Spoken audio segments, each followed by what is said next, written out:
একজন ধার্মিক মহিলার লাশ হঠাৎ ভারী হয়ে গেল। কেউ তাকে তুলতে পারছিল না। এই মহিলা তো ধার্মিক ছিল, নামাজ রোজা সবই করত। নিশ্চয়ই এই মহিলা এমন কোনো পাপ করেছে যার ফলে লাশ ভারী হয়ে গেছে। তারপর যা ঘটল তা দেখে এলাকার মানুষ ভয়ে চিৎকার করে উঠল। এই মহিলা কি এমন পাপ কাজ করেছিল এবং শেষ পর্যন্ত তার লাশের সাথে কি ঘটেছিল? এটি একটি সত্য ঘটনা। ঘটনাটি ছিল এমন: মিশরের এক ছোট্ট এলাকার একজন খুব ধার্মিক মহিলা মারা গেছেন। মানুষ তাকে চেনে। নিয়মিত নামাজ পড়তেন, রোজা রাখতেন, ভদ্রভাবে কথা বলতেন, কারো সাথে উচ্চস্বরে ঝগড়া করতেন না। দেখতে ছিলেন শীর্ণকায়, দুর্বল, একদম হালকা গড়নের মানুষ। মৃত্যুর পর নিয়ম অনুযায়ী তাকে গোসল করাতে নিয়ে যাওয়া হলো। সবাই মনে করছিল এটা একটা সাধারণ জানাজার প্রস্তুতি, কিছুক্ষণের মধ্যেই সব কাজ শেষ হয়ে যাবে। কিন্তু ঠিক তখনই ঘটে গেল এমন একটা ঘটনা যা পুরো এলাকা কাঁপিয়ে দিল। যখন মহিলারা লাশটাকে গোসলের জায়গায় তুলে নিয়ে গেল, হঠাৎ তাদের মনে হলো মৃত মহিলাটি যেন মাটি আঁকড়ে ধরে আছে, যেন সে নিজে নিজেই মাটির সাথে আটকা গেছে।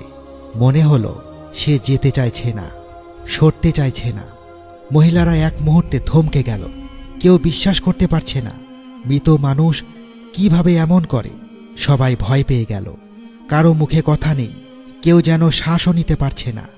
এমন সময় সেখানকার একজন মহিলা কাঁপা গলায় বলল, হে আল্লাহ, চলুন সবাই মিলে আর একবার চেষ্টা করি, এবার একসাথে তুলে দেখি। তারপর সবাই মিলে আবার চেষ্টা করল। কিন্তু আশ্চর্য ব্যাপার, মৃত মহিলা তো খুবই হালকা ছিলেন, শীর্ণকায়, তুলতে তো সহজ হওয়ার কথা। কিন্তু যেই না চেষ্টা করা হলো, 10 জন জোয়ান লোক মিলে লাশ তুলতে গেলেও তারা পারল না। একবার নয়, 2 বার নয়, বারবার চেষ্টা করেও তারা তুলতে পারছে না। মনে হলো লাশটা যেন হঠাৎ করে পাথরের মতো ভারী হয়ে গেছে। মনে হলো কেউ যেন তাকে মাটির সাথে আটকে রেখেছে, আর সেই মাটিকে আঁকড়ে ধরাটা বাড়তেই থাকলো। এই দৃশ্য দেখে ওই মহিলা একবারে ভেঙে পড়ল। সে ভয় পেয়ে চিৎকার করে উঠল, আমি কোনো জীবিত মানুষকে গোসল দিতে পারবো না। এই কথা বলেই সে ঘরের এক কোণায় গিয়ে বসে পড়ল আর কান্না শুরু করে দিল। এক ভয়ঙ্কর আতঙ্কে তার পুরো শরীর কাঁপছিল। এদিকে উপস্থিত মানুষজনও হতবাক। এটা কি হচ্ছে? কেন এমন হচ্ছে? সবাই তখন দৌড়ে শাইখকে ডেকে আনল। শাইখ যখন ঘটনাটি শুনলেন, তিনিও থমকে গেলেন। তিনি ভাবলেন, এমন হলে তো সম্ভবত মহিলাটি জীবিতও হতে পারেন। তখনই তিনি দ্রুত ডাক্তারদের খবর দিলেন। কিছুক্ষণ পর একজন মহিলা ডাক্তার এসে মৃতদেহ পরীক্ষা করলেন। পরীক্ষা শেষে ডাক্তার বললেন, ইনি তো অনেকক্ষণ আগেই মারা গেছেন। এই কথা শুনে লোকজন আরও বেশি ঘাবড়ে গেল, কারণ তাদের চোখ তো অন্য কথা বলছিল। লোকজন বলতে লাগলো, আল্লাহর কসম, আমরা তাকে মৃত বললেও আমরা সবাই তাকে নড়তে দেখেছি। এবার শাইখ সিদ্ধান্ত নিলেন, ঠিক আছে, যেহেতু মারা গেছেন তাহলে গোসল তো দিতেই হবে। কিন্তু সমস্যা হলো, বয়স্ক মহিলারা ভয় পেয়ে গোসল দিতে রাজি হচ্ছিল না। তাদের চোখে তখন শুধু সেই ভয়ঙ্কর দৃশ্য, মৃত লাশ মাটি আঁকড়ে আছে, উঠছে না। তখন শাইখ বললেন, আচ্ছা, তাহলে সবাই এক কাজ করুন, লাশটাকে এই ঘরেই গোসল দিন। আপনারা দিতে না পারলে অন্য মেয়েদের বলুন, আর আপনারা এখানেই বসে তাদের শিখিয়ে দিন। আমরা বাকিরা বাইরে গিয়ে বসি। পরিস্থিতি কিছুটা শান্ত হলো। এই সময় মৃত মহিলার পরিবারের একজন মহিলা এসে সেই কাঁদতে থাকা মহিলাটিকে শান্ত করতে লাগলেন।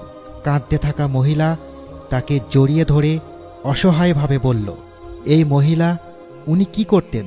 কি হয়েছে তার যে মৃত্যুর পরেও এমন করছে? তুমি তো জানো সে তো তোমাদের পরিবারেরই একজন।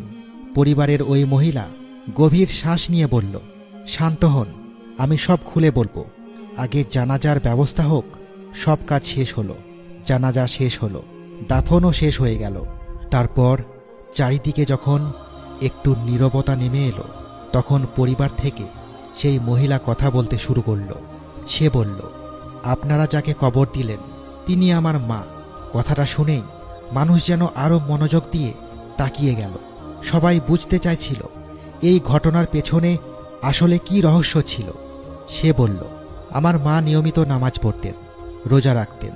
তিনি খুব ভদ্র একজন মহিলা ছিলেন। একটু থেমে চোখ নামিয়ে সে বলল, কিন্তু তার একটা বড় দোষ ছিল। সবাই চমকে উঠল। সে বলল, তিনি পরনিন্দা করতেন, কথা লাগাতে খুব ভালোবাসতেন। এই কথাটা যেন বাতাসে ভারী হয়ে গেল। অনেকে মাথা নিচু করে ফেলল। মেয়েটি বলতে লাগল, তিনি যদি কোনো মহিলাকে গল্প করতে দেখতেন তাহলে সেখানে গিয়ে বসতেন আর এমনভাবে খোঁচা দিতেন যাতে তারা অন্য কারো বদনাম করা শুরু করে দেয়। তারপর তিনি গিয়ে সেই বদনামের কথা আর এক মহিলার কাছে লাগিয়ে দিতেন। এইভাবে এক মহিলার কথা আর এক মহিলার কাছে লাগিয়ে ঝগড়া বাঁধিয়ে দিতেন। সে চোখ মুছতে মুছতে বলল, আর এই ঝগড়া দেখে আমার মা খুব আনন্দ পেতেন। মানুষ অবাক। এই নারীকে তারা কতই না ধার্মিক ভেবেছিল, কিন্তু ভেতরের দিকটা ছিল এমন। মেয়েটি বলল, আমরা বারবার তাকে নিষেধ করেছি, কিন্তু মা কারো কথা শুনতেন না।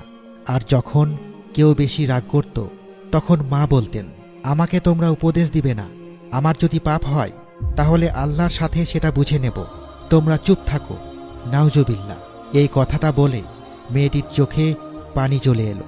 তারপর সে বলল, এখন মৃত্যুর পর হয়তো মা আজাব সচক্ষে দেখছে, এই জন্যই সে ভয় পেয়ে গেছে। মৃত্যু হয়েও সে কবরে যেতে চাইছে না, এজন্যই সে জমিনকে আঁকড়ে ধরেছিল।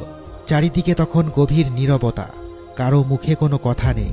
সবাই বুঝতে পারল, মানুষ যতই ধার্মিক দেখাক, যদি জিহ্বা ঠিক না থাকে, যদি পরনিন্দা আর কথা লাগানো না থামে, তাহলে ভয়ঙ্কর পরিণতি সামনে আসতে পারে।